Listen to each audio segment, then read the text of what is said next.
mempelajari tentang perbandingan mazhab ini. Apakah harus seperti itu? Jadi begini teman-teman, sebetulnya Rasulullah ketika berdakwah itu kan melalui tahapan-tahapan.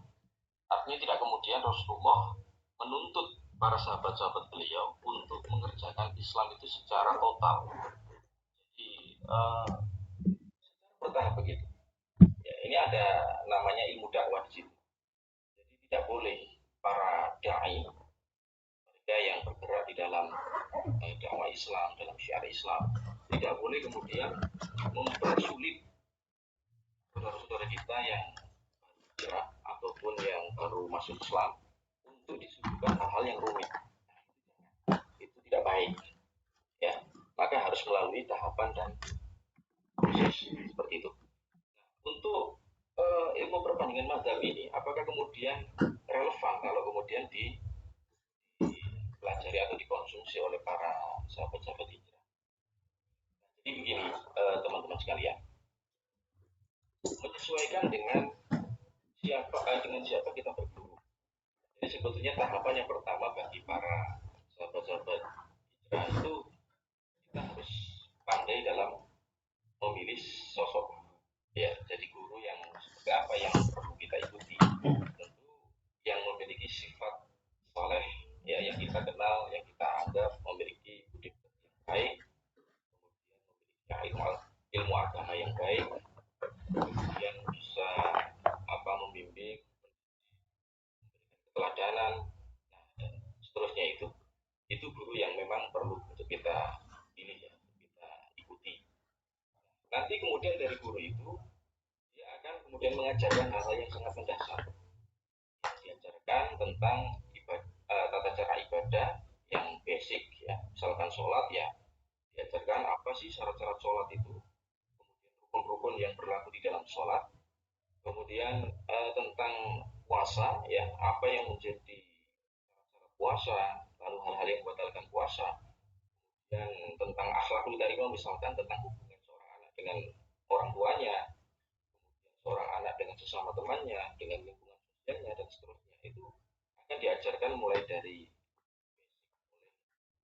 ustadz yang kita ikuti. Nah, jadi memang pertama kita harus suka dengan ustadznya. Kita harus mentautkan hati kita dengan sang ustadz itu, yang mana kita sudah merasa cocok, merasa mantap, yakin bahwasanya beliau ini adalah sosok yang tepat untuk kita ikuti, untuk kita ambil ilmunya. Nah, seperti itu. Nah, kemudian nanti dari sang ustadz itu tentu akan mengajarkan hal-hal yang, ya, step by step, hal yang dasar, kemudian nanti akan diarahkan kepada hal yang lain, sampai kemudian apa yang kita sebut dengan fikih perbandingan mazhab. Jadi ada stepnya tentunya. Kalau ustadznya itu kemudian mengajarkan ala Syafi'i, biasanya nggak akan bilang ini adalah ala Syafi'i, enggak. Yes, pokoknya ini caranya sholat, ini caranya ini caranya baca Quran dan seterusnya. Tidak memakai ala mazhab siapa, ala ulama siapa. Biasanya seperti itu. Tapi kalau kemudian teman-teman hijrah memiliki ketertarikan, ya, memiliki interest yang lebih, nah, ini yang kemudian nanti ustadz itu akan mengarahkan, menunjukkan bahwasanya, oh, ternyata di dalam kita menjalankan syariat maupun peribadatan itu ada beberapa versi, ada sudut pandang dari ulama-ulama di luar yang diajarkan oleh sang ustaz.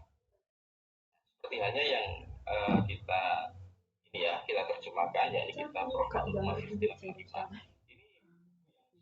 simpel, ya, ringkas, ya. Ini sebetulnya satu jilid kalau buku aslinya berbahasa Arab, tetapi kita terjemahkan akhirnya menjadi 4 jilid karena memang menyertakan tulisan Arab sekaligus terjemahannya. Ini nanti akan ditunjukkan oleh sang ustaz. Tujuannya apa? Kok kemudian ustaz itu perlu untuk menunjukkan sesuatu yang berbeda, ya. Ini agar para sahabat-sahabat hijrah itu tidak merasa kesulitan dalam menjalankan syariat agama ini. Taruhlah, misalkan saya buat contoh, ya, di dalam mazhab Syafi'i, ini adalah mazhab yang dianut oleh mayoritas umat Islam yang ada di negeri kita. Orang yang mengikuti mazhab Syafi'i ini cenderung dalam praktek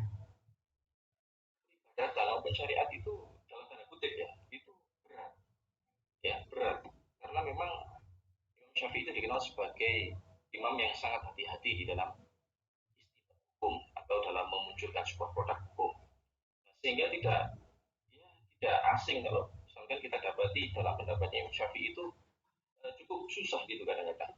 Apa contohnya yang real atau konkret itu tentang masalah najis. Di dalam najis, perkara najis itu Imam Syafi'i membagi najis itu ada tiga. Ada najis mughalladhah, mutawassithah, dan mukhafafah. Kemudian cara mensucikan dari jenis jenis najis ini pun juga berbeda-beda. Kalau najis mughalladhah nanti harus dibasuh sebanyak 7 kali, hilangkan dulu najisnya, kemudian dibasuh dengan air sebanyak 7 kali, yang salah satunya itu harus dicampur dengan ibu. Kemudian nanti kalau najis mutawasito itu harus dihilangkan dengan air, tidak boleh yang lain, harus dengan air, ya, sampai kemudian sifat-sifat najisnya hilang, baunya hilang, warnanya hilang, rasanya hilang. Nah, kalau kemudian najis mutawasito cukup dengan dibersihkan air. Jadi alatnya cuma air saja, tidak ada yang lain. Nah, tapi kalau kita melihat di madhab yang lain, misalkan madhab Imam Malik, beliau najis, ya, yang menurut pandangan madhab Syafi'i itu adalah najis. Menurut pandangan madhab Maliki itu tidak najis. Apa contohnya? Yaitu kotoran hewan yang bisa dimakan, artinya halal untuk kita konsumsi. Katakanlah ayam, ya. Kalau terkena ayam, ayam itu kan hewan yang halal untuk kita konsumsi. Nah, maka kotorannya itu tidak najis. Ini menurut versi madhab Maliki. Sehingga ya tidak ada keharusan untuk apa istilahnya harus dihilangkan, dibersihkan pada saat kita mau sholat. Nah, ini kan sangat mudah. Nah, kemudian ada dari madhab Hanafi, beliau mengatakan bahwa alat yang bisa menghilangkan najis itu tidak hanya air, tapi juga bisa sinar matahari. Ya, jadi bisa teman-teman bayangkan kalau misalkan baju kita terkena air kencing misalkan, apa saja ya. Nah, lalu kemudian kita ingin mensucikan baju yang terkena najis tadi, kita jemur, kita panaskan di bawah terik sinar matahari. Kalau misalkan ternyata sudah tidak ada sifat-sifat najis, tidak ada warna, bau, rasa, maka itu sudah dihukumi suci. Ini menurut versi mazhab Hanafi. Nah, maka hal semacam itu sering kita dapati. Nah, itu satu contoh, banyak sekali kalau kita lihat contoh yang lain. Nah, intinya begini, teman-teman. Kalau misalkan kemudian versi mazhab Syafi'i yang diajarkan oleh sang ustaz tadi itu sulit, maka disalah dijadikan ke mazhab yang lain. Oh iya, di dalam mazhab Maliki itu ternyata